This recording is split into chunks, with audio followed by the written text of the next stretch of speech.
Welcome to ND Love Story, where love stories are told with raw emotions and captivating storytelling. If you enjoy heartfelt and mesmerizing love stories, don't forget to like, share, and subscribe to ND Love Story so you won't miss any episode. He was the last person I ever expected to want me, a cop. A straight man, someone who followed the rules, lived by the book, never let his guard down. But something about me, something about us, changed everything. He fought it, denied it, resisted it, until he couldn't anymore. And when he finally gave in, it wasn't like I expected, it was better. But now, with the world watching, the real question isn't what happened between us, it's what happens next. I never believed in impossible things, not in fate, not in luck, not in love at first sight, and definitely not in straight men suddenly waking up one day and wanting me, until I met him. The first time I saw Officer Jake Harrison, he was exactly what you'd expect from a cop: tall, broad-shouldered, serious as hell, a guy who didn't joke, didn't relax, didn't let anyone in, and he sure as hell didn't look twice at other men, at least. That's what I thought. I met him the worst way possible. A traffic stop late at night. I was coming home from work, exhausted, running on caffeine and bad decisions. Then flashing lights in my rearview mirror. A sharp knock on my window. A voice too deep, too controlled. License and registration. I sighed, rolled my eyes, handed him my ID without a word. He took it, barely even looking at my face before scanning it with the intensity of a man who probably took his job way too seriously. And then he did look at me. Really looked at me. And for just 1 second. One brief, impossible second, something flickered in his eyes. Like confusion, like hesitation, like something he wasn't supposed to be feeling. It was fast, so fast, I almost convinced myself I imagined it. But I didn't, because when he handed my license back, when our fingers brushed, just barely, he pulled away too quickly. Like the touch bothered him, like it was something he wasn't supposed to feel. I should have let it go, should have laughed it off, should have never thought about it again. But I did, and judging by the way he kept showing up everywhere I went, so did he. 2 weeks later, he found me again, off duty this time. At a bar. I was with friends. He was alone, watching, waiting, and when I finally walked up to him, leaned in close, and whispered, "Why do I feel like I've been under surveillance?" He didn't deny it. Didn't move, didn't blink, he just stared at me.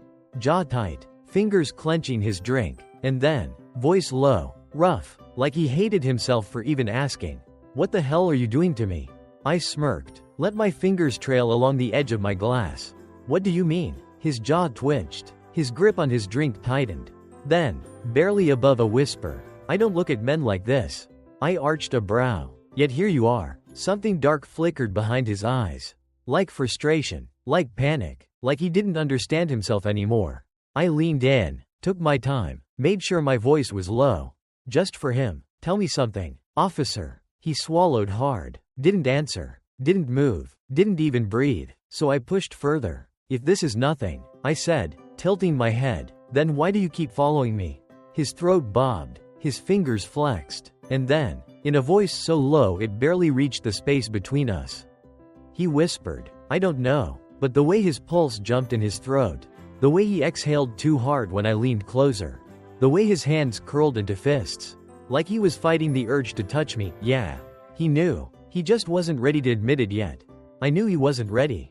I could see it in his eyes, the hesitation, the denial, the war inside him. Jake Harrison had spent his entire life living by the rules. But I was the exception he never saw coming. I should have walked away. Should have let him sit in his own confusion.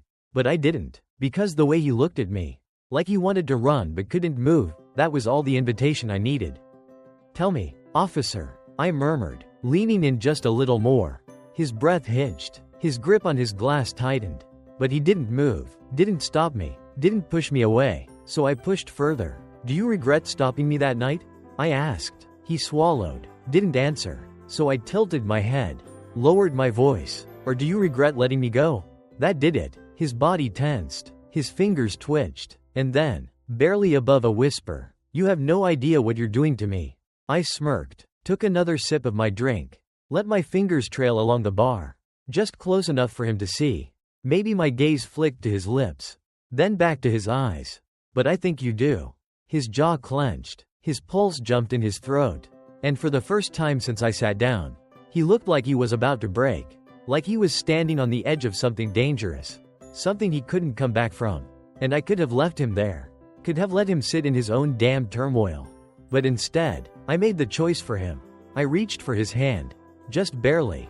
Just enough for our fingers to touch. And the second they did, the moment skin met skin, Jake Harrison inhaled like I had just punched the air out of his lungs. I leaned in, whispered, "See? Not so bad, is it?" His eyes darkened. His breathing shuddered, like he wanted to move, wanted to leave, wanted to do something, but instead, he just sat there. "Do you want me to stop?"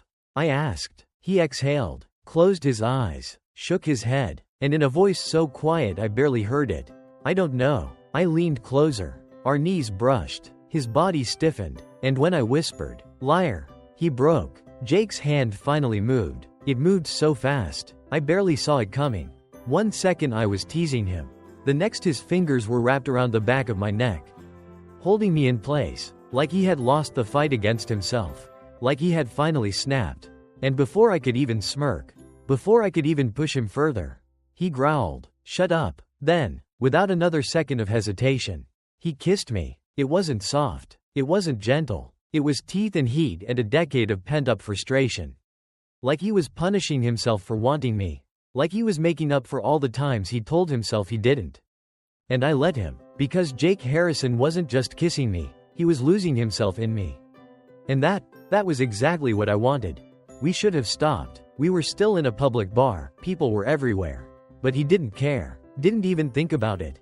Because when he pulled away, breathing hard, eyes wild, hands still tight on me, he whispered, "This is a mistake." I ran my tongue over my lower lip, smirked. "Then why do you look like you want to do it again?" His eyes flashed, his hands twitched, like he was about to grab me again, like he was about to make another mistake. But then he shoved away from the bar. His chair scraped the floor. His hands ran through his hair. And with one last look, one last desperate, conflicted look, he turned and left. And I just smiled. Because straight men don't kiss like that. Not unless they want more. And I had a feeling Jake Harrison wasn't done with me yet. Jake Harrison didn't show up for 3 days. Not at the bar, not near my apartment, not anywhere I could find him. And honestly, I expected it, because men like him, men who have spent their whole lives believing they're one thing. They don't just wake up one day and accept that they're not easily. Not without a fight. I should have let him go. Should have shrugged and moved on. Should have convinced myself that one stolen kiss was all I was ever going to get. But I didn't, because no one kisses like that. No one loses themselves like that and just walks away, not forever. Not without coming back for more. Turns out, I didn't have to wait long. Because on the 4th night, he came to me. It was late, too late for someone like him to be here. But there he was, standing outside my door, like he wasn't sure if he should knock or run. His fists clenched, his chest rising and falling, like he'd just run through hell to get here. Like he was about to make another mistake. And he damn well knew it. I leaned against the doorframe, arched a brow. "Took you long enough." He exhaled hard, ran a hand through his hair. Then, voice tight, "I don't know what the hell I'm doing here." I smirked, crossed my arms. "Oh, I think you do." His eyes flashed, like he hated how right I was. Like he wanted to deny it. But he didn't. He just stared at me. Like he was waiting for me to say something. Do something. Maybe even save him from himself. But I wasn't going to. Because this was his fight. And if he wanted to see it through, if he wanted me, he had to be the one to say it. Seconds passed, then a full minute. Neither of us moved, neither of us spoke, until finally, he broke. His hands twitched, his throat bobbed, and in a voice so quiet it barely reached me, he whispered, "I haven't stopped thinking about it." I tilted my head, waiting for him to elaborate. He exhaled sharply, eyes dark, jaw tight. "You know damn well what I'm thinking about." I smirked. Let the moment stretch. Let him suffer in his own damn honesty. Because he needed this. Needed to say it. Needed to admit it. So I just stood there. Waiting. Watching. And finally, with something close to surrender in his voice, he whispered, "I want more than that." That was it. That was all I needed. So I stepped forward. Closed the space between us. Felt his body tense when I brushed against him. And in a voice just as quiet, just as wrecked, I murmured. Then take it. His breath hitched, his pulse jumped, and before he could talk himself out of it, before he could run again, he grabbed me, his hands fisted in my shirt. His lips crashed against mine. And this time there was no hesitation. No doubt, no running, just heat, just need, just a man finally letting himself want. The kiss was rough, like he was punishing himself for every second he wasted, like he was trying to make up for lost time. And I let him, because this was Jake Harrison finally breaking his own rules. And damn, it was worth the wait. By the time he pulled away, we were both breathless, both wrecked, and when he rested his forehead against mine, his grip still tight, he whispered, "I don't know how to do this." I exhaled, ran my hands down his sides, held him there, and in a voice steady, "Sure," I murmured, "then I guess I'll just have to teach you." His fingers tightened, his breath shuddered, and this time, when he kissed me, it wasn't about losing control. It wasn't about fighting it. It was about choosing. And Jake Harrison, he was finally choosing me. Jake Harrison wasn't the kind of man who did things halfway. If he believed in something, he fought for it. If he followed a rule, he never broke it. If he swore something was true, he never doubted it. But this was the first time in his life he didn't know what the hell he was doing. The morning after, he was still in my bed, still tangled up in my sheets, still trying to pretend like nothing had changed. But it had, because I knew what he felt. And now so did he. I propped myself up on one elbow, watched him stare at the ceiling, like it held all the answers. Then, after a moment, I asked the question I knew was eating him alive. "Do you regret it?" His throat bobbed, his jaw clenched, and for a second, just one painful second, I thought he might say yes. But instead, barely above a whisper, he said, "I don't know how to be this." I sighed, rolled onto my back, stared at the ceiling with him. "You don't have to be anything, Jake." He exhaled hard, shook his head. "That's the problem. I don't know who the hell I am anymore." I turned my head, met his eyes, and for the first time, I saw it, not just confusion, not just hesitation, but fear, deep, bone-deep fear, like he was standing on the edge of something too big, too real, too impossible to come back from. And I got it, because for him, this wasn't just a kiss, wasn't just a mistake, wasn't just one night. This was the first time in his life he had ever wanted something he wasn't supposed to have. And now that he had it, he didn't know how to live without it. So I sat up, ran a hand through my hair, took a breath, and then I made it simple. "You don't have to figure this all out right now," I said. "You don't have to tell anyone. You don't have to make some big decision. You don't even have to know what the hell you're feeling." I turned toward him, lowered my voice. "You just have to be honest with yourself for once." His jaw tightened, his fingers flexed, and when he finally sat up, when he finally turned to me, his expression was unreadable, like he was trying to hold himself together, like he was still trying to fight it, still trying to convince himself that last night didn't mean what we both knew it did. Then, voice low, tense, "I can't lose everything." I swallowed hard, because I knew what he meant, what he was really saying. He wasn't just afraid of being found out, he was afraid of what it would mean for his job, for his reputation, for the life he had built. Because Jake Harrison had spent years being one kind of man. And now he was realizing he might be another. I took a breath, held his gaze, then steady, then don't. His brow furrowed, his lips parted, like he didn't understand, like he was waiting for me to tell him there was no way out of this. But I wasn't going to. Because I wasn't here to force him into something he wasn't ready for. I was here to show him that it didn't have to be all or nothing. "You don't have to lose your job," I said. "You don't have to change who you are. You don't have to explain yourself to anyone." I leaned in, lowered my voice. "But you do have to be honest with me." His breath hitched, his throat bobbed, and for a long second, I thought he might push me away, might tell me this was over, might get up and leave and never come back. But then he swallowed hard, fisted his hands in the sheets, and whispered, "I don't want to lose you." My chest tightened, because that was the closest thing to an admission I was ever going to get. At least for now. At least until he was ready to say the words out loud. And that was enough. For now. For tonight. For whatever the hell this was turning into. So I leaned in, ran my fingers through his hair, held his face in my hands, and whispered, "Then don't." His breath stuttered, his hands trembled, and this time, like when he kissed me, it wasn't hesitation. It wasn't fear. It was something close to surrender. Something close to home. Jake Harrison always knew how to control a situation. That was his job. That was his life. That was who he was, until now. Until me. Until the moment someone saw us.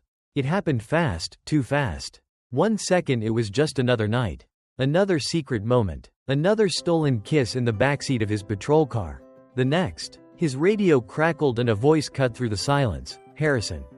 Do you copy? He tensed, jerked away like I'd burned him. And when he turned, eyes wide, breath heavy, chest rising and falling like he'd been caught doing something illegal. That's when I knew someone was watching. He swallowed hard, grabbed his radio with a hand that wasn't steady. Yeah, he said, voice tight. I copy. Static. Then, thought I saw your unit parked near the old gas station. You okay out there? He went still, too still. His jaw clenched, his fingers flexed, and I swear, for a second, he forgot how to breathe. I sat up, watched him, waited, because this was his test.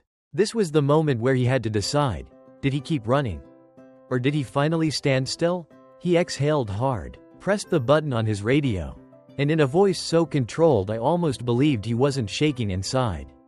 He said, yeah, I'm good, just needed a minute. A pause. Then, copy that, Harrison, just checking in. And just like that, the moment passed. The radio went silent. But Jake, he didn't move. His hands were still tight around the wheel. His jaw was still locked. His chest was still rising and falling like he was trying to calm himself down. So I did the only thing I could. I reached for him, let my fingers slide over his forearm. And when he flinched, I murmured, no one knows. He let out a breath that sounded too much like a prayer. Like relief and panic all wrapped into one. But when he finally turned to me, finally met my eyes, I saw it, the fear, the realization, the oh God, what the hell am I doing? And that hurt more than I expected. I swallowed hard, kept my voice steady. You can still walk away. His throat bobbed, his fingers tightened on the wheel, like he was actually considering it, like he was about to say something I didn't want to hear. Then he exhaled hard, and in a voice so quiet I barely heard it, he whispered, I don't want to. My chest tightened, because this wasn't an admission. Not really. It wasn't I want you. It wasn't I choose this. It was I don't know how to stop. And maybe that should have been enough. Maybe it should have made me feel better. But it didn't, because Jake Harrison wasn't just afraid of being caught, he was afraid of himself. Seconds passed, the silence stretched, neither of us moved, until finally, in a voice so wrecked it sent a shiver down my spine, he whispered, what the hell happens if I can't hide this anymore? And that was the real question. Wasn't it? Not if someone had seen. Not if his coworkers suspected. Not if the world would turn against him. But what happened when he couldn't hide from himself anymore?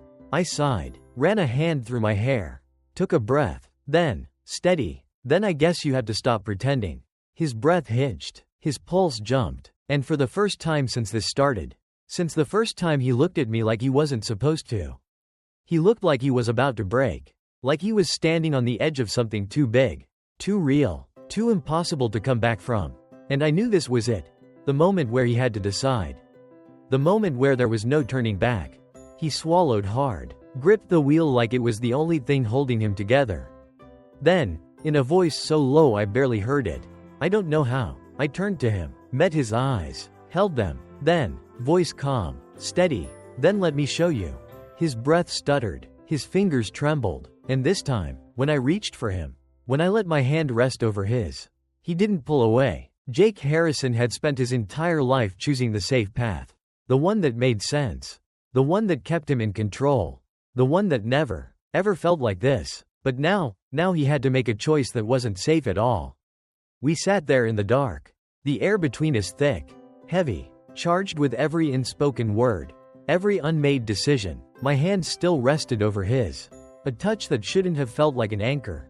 But it did, because for the first time, he wasn't pulling away. His breathing was uneven. His fingers flexed under mine, like he was still deciding whether to hold on or let go. Then, barely above a whisper, what if I can't be the person you need? The question hit harder than I expected. Because it wasn't just about us. It wasn't just about this night, it was about everything. About a man who had spent his whole life being one thing. And now suddenly he wasn't. I swallowed hard, kept my voice steady. Then tell me who you are. Jake. His jaw clenched. His breath hitched. And when he turned to me, eyes dark, voice wrecked, he whispered, I don't know. A beat. A long, sharp silence. Then, in a voice so quiet I almost missed it, he said, but I know I want to find out. My chest tightened, because this wasn't just an admission. This wasn't just some half-hearted attempt to keep me here.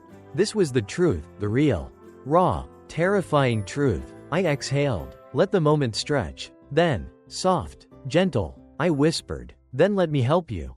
His throat bobbed, his fingers twitched. Then, slowly, hesitantly, he flipped his hand over, lacing his fingers through mine. The world outside was still the same, the job, the expectations, the fear. It was all still waiting for him. But for now, for right now, he wasn't running. I squeezed his hand, felt him squeeze back. Then, smirking, I murmured, so, what now? His lips parted, his chest rose and fell.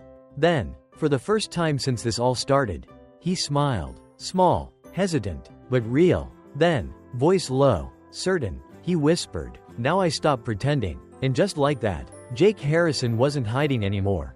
Some truths take time. Some fights last a lifetime.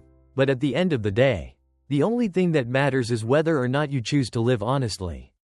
Because love isn't a mistake, it's a choice. And sometimes all you need is the courage to stop pretending.